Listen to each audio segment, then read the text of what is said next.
inclusive, better spaces for women. Like you said, it has been an informal, area. And most women who are artisans, and men for that matter, work out of their homes, especially in rural India. So creating these spaces where your hobby, in a sense, becomes your profession, allowing for those kind of opportunities where women learn. So I think that is seen to be by the customer today, especially the global customer. They are interested in the story behind the product, who made my garment that I'm wearing, what is her life like. So I think there is great opportunity actually, especially in the global arena for where people are looking to source from organizations which are really ethical, have concern. Could it be advantage India? I definitely think so. Because we've benefited from it. Yeah, but still in terms of global share, and we have been losing out, especially in the textile and the apparel market. Do you believe that this could, in a sense, perhaps be a differentiator for us? It definitely can be, because the traditional skills are there, and as we learnt, in Tamil Nadu, in the garment industry, there are women who in the textile industry, there are women who work. So also in other parts of the country. But I think what needs to be done is that there needs to be this enabling environment that the minister spoke about earlier, where you have spaces where women can come and work. It's a safe, secure space, and they can learn from each other. And I think it can be advanced. We need to seize it. We need to seize the opportunity, and we need to ensure that we do move up the value chain and become a preferred destination as far as the global supply chain is concerned. Hemant, let me talk to you, because the Rangsutra experience is very different from the ITC experience, which is a large conglomerate at this point in time. You're, of course, looking after a particular vertical within ITC. How important has it been for you to drive this idea of parity within the organization? Thank you, Shereen. And you talked about energy. This has indeed been a very, very inspiring session. For me particularly, I think driving the gender parity, two big areas. One was sales and second was manufacturing. And I think I'd like to talk a bit about manufacturing. In 2017, we just had about 5% people in ITC foods, which were women. Today, in 6 years, it has come to 25%. And this journey, and we have employed in between our factories about 5,000 people in the last 6 years, and very happy to report that about 56% of them have been women. But it was not easy. I would imagine. Because it starts firstly with the mindset itself, right? Internally or externally? Internally. Right, because the factory operator manager is used to working with men. He knows how to work. He's not very sure whether the women will be productive, what could be the issues. But I think that was the biggest challenge, one of the biggest challenge. Then comes the challenge of recruitment. Right, in Trichy, our largest factory is in Trichy, and we had to recruit about 2,000 people. 500 of them on the line, and we said that we want to be 100% women. And then you find that somebody from HR comes and says that, listen, you're not finding enough, diploma holders. But the diploma holder was our own norm. So I said, why don't we change the norm? Let's get people who are 12th pass, and we can train them. I must say that the experience for us has been that after that, every factory that we have been opening, the factory unit heads are saying we want only female managers, because I think they are way more productive, they're way smarter, they learn much faster. So I think... but I think a few more challenges that we faced was the design of the factory itself, the ergonomics, right, the height. That's what I was going to say, Right, and therefore we had to, and therefore what we did was we actually worked on, we gave them we said you work on Kaizens, right, small improvement. What is it that can make a difference so that, your working can become better? Then we started facing more interesting challenges. These were girls who had just come up from school and they were of marriageable age, and now they get married, and we find the attrition has gone through the roof. So how do you manage the attrition? And then we actually do marriage counseling, right? We would we call it a social engineering experiment. We call the husbands, we got them to the factory, we told them, we kind of agreed on what should be their family goals. How do you look at agreement and disagreements? I think it's been fascinating to see how can you actually, transform and drive the gender balance in the organization. So not quite a marriage bureau yet, but you're probably getting to that as well, right? Yeah, it's like each step is a new learning. No, but absolutely. These are the practical challenges that get glossed over, but these are the real challenges that managers on the factory floor have to deal with, and attrition is a big challenge. The first survey that we did with FICCI highlights that attrition continues to be a big challenge, especially in that period between marriage and maternity. Rajiv, for the auto sector as well, now we just saw one of your employees here being felicitated as well, and you've got, what, about 38% of your workforce is women. My question is, as Hemant was pointing out, the rationale, to explain the rationale internally, why do you need the women? What was that experience like for you to actually communicate that message internally on why it's important to bring the women on? Right. So thanks. So initially it was tough because you start with a 10,000 feet goal and objective, and then slowly, you let them experience themselves the benefits of it. But initially, when we set up the whole thing, luckily I was fortunate to work in many countries, and when I came back to India, it was clear that no country can make a progress if the women are not part of formal economy of the country. That was the top end goal. And when you want to give back to society, that's one area where I think we need to look at, and we are fortunate to occupy these positions where you can make some impact. So we started, and luckily we were starting from scratch. There was a brownfield. We took over a GM plant where there was 0 female employee in the plant, and we said, let's start with 30%. And 30%, we just took the number at that point of time.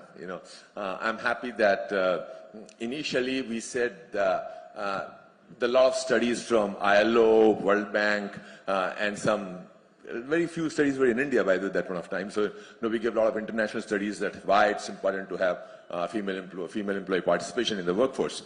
And so there are studies, by the way, which all of us, I'm sure, know that even the profitability of the company increases. So we said productivity, quality, balance, all that stuff we knew, but there was no hard data. So we used some Harvard data and some ILO data to prove a point. But slowly, when we started hiring and people started seeing the impact, now we don't have to do that. We have to actually, they are themselves seeing the results. We have increased our bar. Now we are saying 50%. We say nature is 50-50. So we should be 50% females and 50% males. So that's the new target now. Well, that's an audacious target, and we wish you the very best of luck. Have you also had to set up marriage counseling, marriage bureaus within the organization?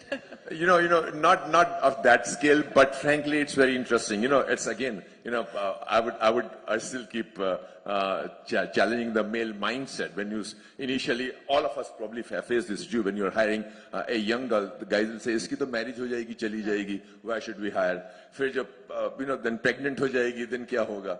So you start with those kind of issues, and so you need to have a enabling environment, a lot of sessions, a lot of coaching sessions, a lot of interventions, for all levels of employees to understand this whole thing. Why do you need a balanced workforce? So yeah, we all go through these challenges, and you keep learning a lot, in the process. Yes, we do keep learning, and I think part of that sensitization process and the counseling is to tell the men that they need to share the load at home as well. And I think that is crucial also. But Nina, let me ask you, to the point that was being made there by Sumita, that you need to connect the traditional to the new, and you've taken over a legacy business with a 50-year heritage and legacy. How difficult was it for you to bring in change?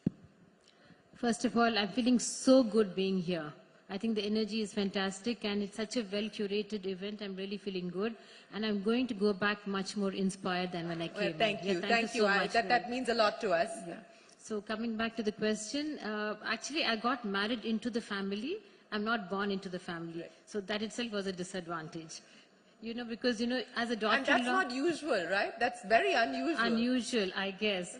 But for me, it was the most natural thing to do because I had the confidence of my father-in-law, and I think he would come and share everything that he did at work. He would share it with us at home, and I would just keep soaking in everything.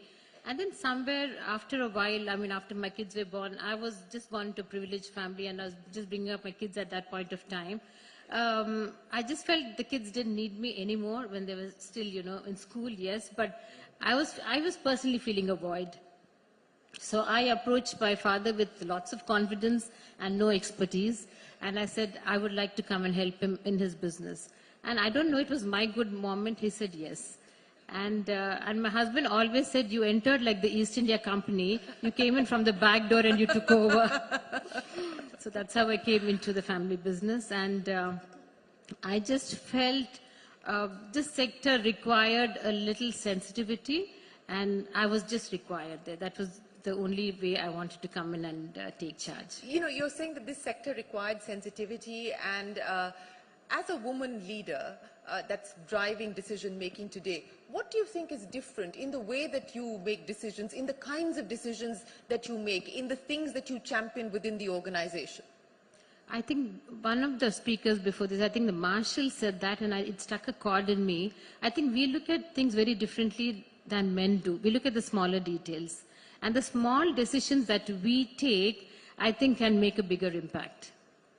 I think that's what has happened with my experience. The small nuances of everything. It need not be a big bank loans or expansion. It's not that. It's just about how you make everyone feel when they come in. That's all it is. I agree with you. I think getting people to feel valued, appreciated, seen and heard, I think that's a crucial aspect of leadership. And I think that women, I don't want to generalize, but tend to do that better. But on the issue of attrition, and this is, I mean, we're laughing about it and we're joking about it today, but this is no laughing matter. This is serious business. What has worked for you to try and bring down attrition? How do you ensure that you get the women to come back, if they do go on maternity leave? What's worked? Yeah, so Shereen, all the artisans we work with, the women, are all based in their villages. And what's happened with the young women is that once they have, and many of them are not even 12th pass. I mean, most of the artisans have never been to school. The ones who have been to school, we've trained them to become what we call craft managers, supervisors. Some of them are on our board as well. But what has worked is giving them this sense of ownership. So I'll just share that, like when we started Rangsutra, I don't come from a business family. And we decided that it has to be a for-profit company because otherwise you're dependent on grants forever. So we decided to start the company and then went to a bank for loan and no one would give us money. That's when I went back to the artisans I had worked with, and 1,000 of them, 800 being women, put in 1,000 rupees each, and with that 10 lakhs, we started our company. I put in another 10 lakhs from friends and family, and that's how we started. But that sense of ownership means that, the artisans have, and even my team, they're all shareholders, have a stake in the company, they own the company. So there are women, young women who are putting off marriage. That earlier where they were getting married at 18, now it's, 23, 24. And in our case, they go from one village to another and they set up a unit there. That, okay, we are not in our mother's village anymore, but there are women here. And so that's how we've been taking care of this. And also, we've allowed for a lot of flexibility at work, etc. Yeah, I would imagine. Well, Sumita can create a sense of ownership quite literally for people that are working with her. But, you can't do that. You can't sort of give ownership to the women with the effort to try and hold them back. You have to create a culture of custodianship, of ownership. What are the policies that have worked to try and keep attrition low? How do you ensure that women come back to work? So, well, in ITC, we all feel we are owners of the company. So I would not agree to that, yeah. In terms of, I think few things when we were looking and we look at attrition and, typical MBA, you try to analyze, you look at, understand what would be the reasons for attrition. A few things that have came across. One was from the policy perspective itself, right? And I think, we are a more than 100-year organization, but there were a lot of policy changes that we have done. For instance, leave after having a child for almost, for 2 years you can be on leave and you can go up to 2 child. So in 10 years you can be on leave for 4 years.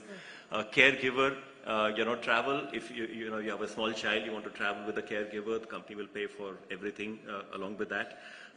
Paternity leave. So one is in terms of the whole policy part of it. The second is that, and I think I'm quite happy about what my team is doing, is in terms of actually, and this I'm talking about in the management, working, there is this equality and there is this equity, right? In terms of, you look at all your policies are equal, but, when you look at equitable, and how do you bring that equity into it?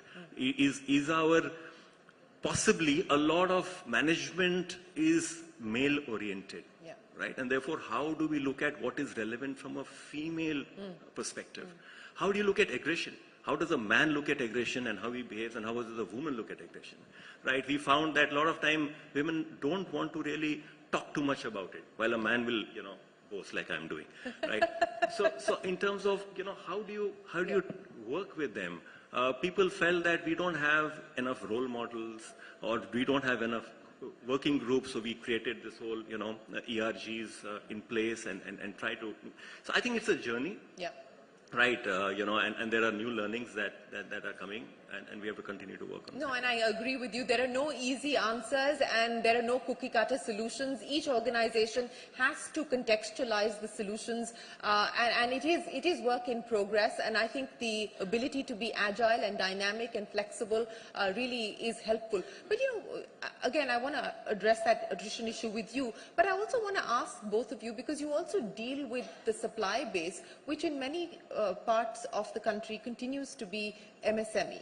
And, you talked about being able to give 2 years of maternity leave, other benefits including creches and so on and so forth. Now, this is mandated, at least 6 months is mandated as per law, but a lot of the SMEs find it very, very hard to be able to make those, to fulfill those commitments, and hence it becomes sort of counterproductive because they choose not to bring the women on. Have you had this conversation with your suppliers as well? How do you help them? So actually it starts with our own company initially, and then you go into the supply chain and the partners, dealers, suppliers, everyone. So the important point here is I think you need to start talking and communicating right from the day one, and then you need to talk a lot about it. I'll just add on to some Hemant's example, like it's not only about the policies, but like what's your intention, how's the spirit. So small nuances we need to see on this issue. As an example, there's a heavy rain in Delhi, and the Delhi government announced that schools are going to be closed. Now, schools are going to be closed, but the school said that the students have to study from home. Now, what happens to young mothers then? Like mothers cannot come to office because those young kids need some, or in some cases even the guys. So you need to be very flexible that if schools are closed but studies are going on from home, then you need to provide this flexibility to mothers and fathers that you can also operate from home and help your kids. When we talk about creche, see, this is not tokenism in my opinion. The government is trying to make certain minimum norms, laws that you can facilitate. But the thing is, if you need to be good in your job, you need to do much more than government mandates. So as an example, nuances of creches. Now in creches, like maids are coming with a child. Now, sometimes the policy is that the maid should not come because so many maids you can't handle in the small creche. But then child is not comfortable with any maid or office maid, if you can call it, right? So then, I mean, you need to have those kind of things that, so likewise, maternity and all, maternity leave doesn't mean that the person has to be out of touch with the office. And they keep talking to managers need to keep talking. So, there are a lot of nuances and details which is much more than the policy, the intent. So coming to supply chain partners, dealers. So the same way we talk to dealers, same way we talk to suppliers. Still, we haven't done a damn good job of talking to suppliers, but with dealers, there we have more, contact. I'm happy to say, especially in our company, the dealers also believe in the same philosophy. They're hiring a lot of female employees who are giving the training. And also we have joined hands with a lot of colleges now. So what happens is in colleges, we are talking about it. See, one important thing I feel very strongly about is that this whole topic needs to be taught at school, at colleges, MBA colleges. And for especially males, it's very important to understand how does it look like to work with a female. Because most of them probably have not done it. And when you go into more details, you'll realize that some of the sections or subsections where the guys are not comfortable, they may not have sisters, they may not have daughters, so they don't know. They don't know what they don't know working with female employees. I think it's a much deeper topic, and you need to really go into details. Yeah, I agree with you. It is a complex issue, and with many layers. Sumita, I'll start by asking you, over the next few years, what is it that you would like to see change? What is the next milestone that you've set for yourself at Rangsutra? And if there was one specific ask of those who are in positions of power today in the government, to ensure that we do get better on this front, what would it be? Yeah, so, we've done reasonably well in the B2B and especially in the global space. Next step for us really is to build our brand within the country.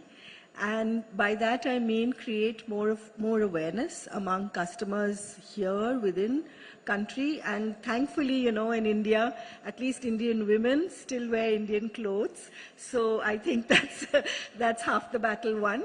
So to create that awareness about not just our craft heritage, but also, the whole, the sustainability part of it, yeah. and how it's needed today to buy, whatever you wear, whatever you buy has a story behind it. So that's on our side where we want to go. And as far as the government, as I said earlier, most of the artisans live in villages, and they're not all going to come to cities in search of work. Yeah. So to create spaces there which are, well lit, well equipped, with creches, with clean drinking water, toilets, etc., where people can come and work. Like we've done that by our own selves in small ways, but I think using solar energy, yeah, that kind of thing, I think that would really go a long way to get more women active in this sector. Oh, absolutely. I mean, and I think that is not just for women, but we need to stop the migration from the villages into the cities because we don't have the infrastructure to cope with that.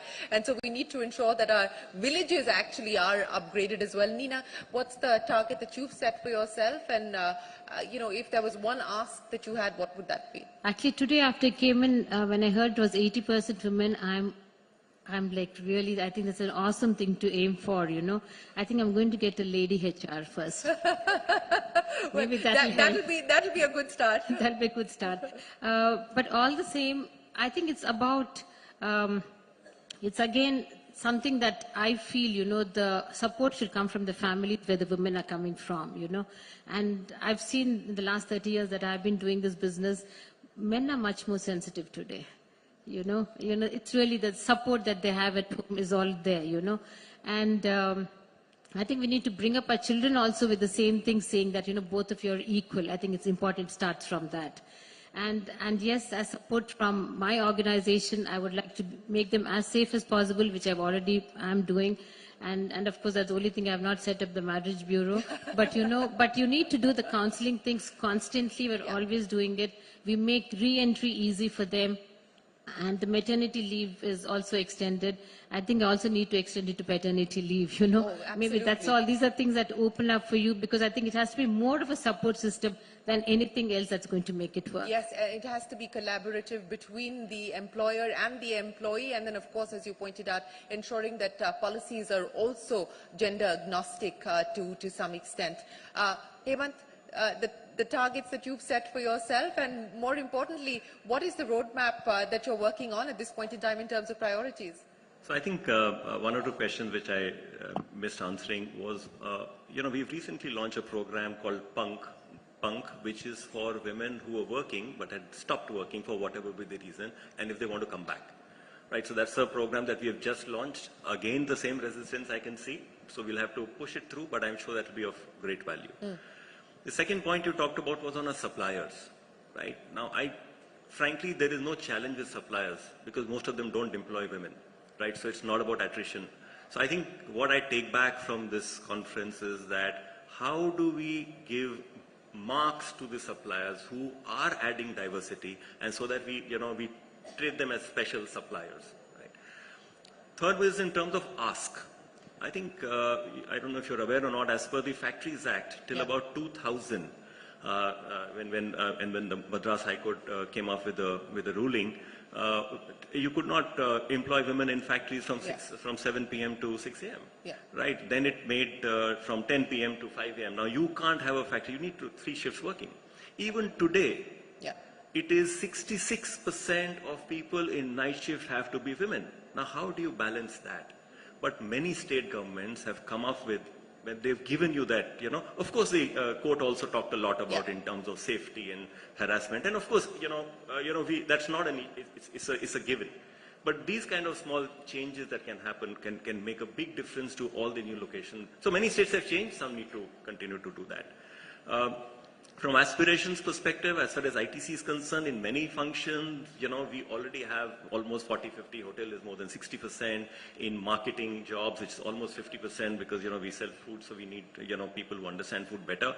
The challenge is in manufacturing, because the supply is a challenge.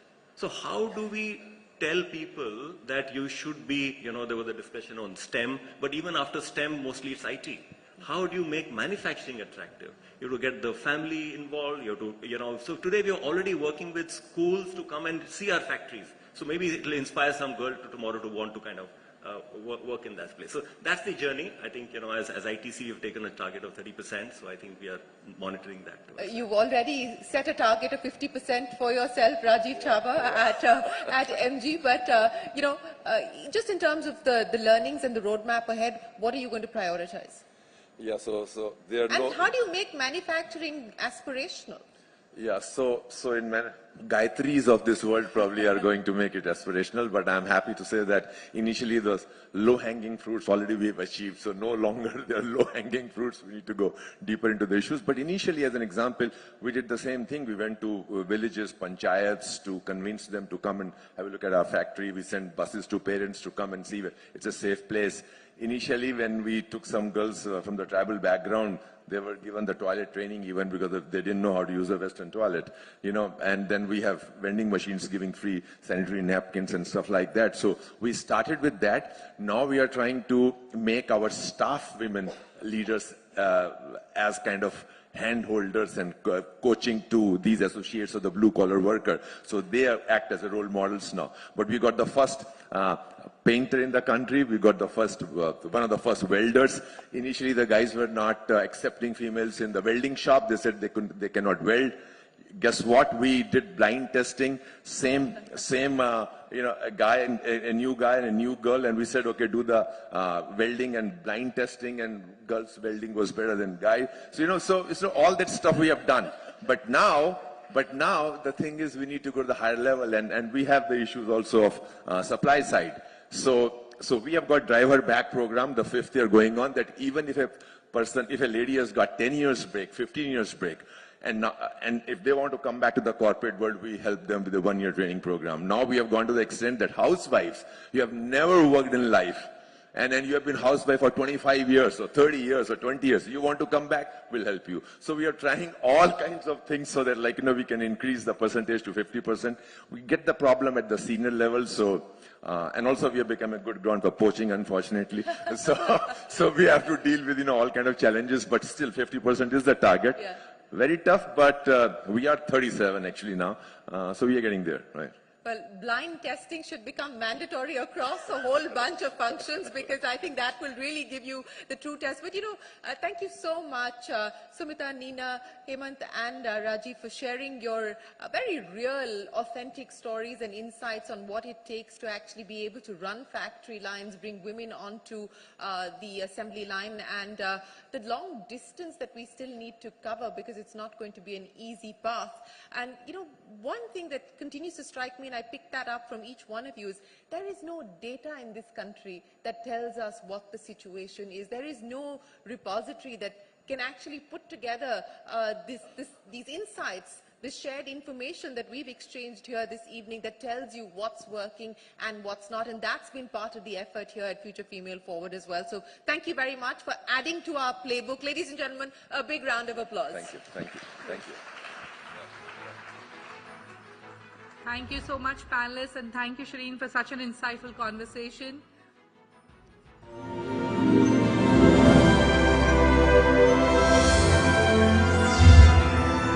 HSBC presents CNBC-TV18 Future Female Forward, the Women's Collective.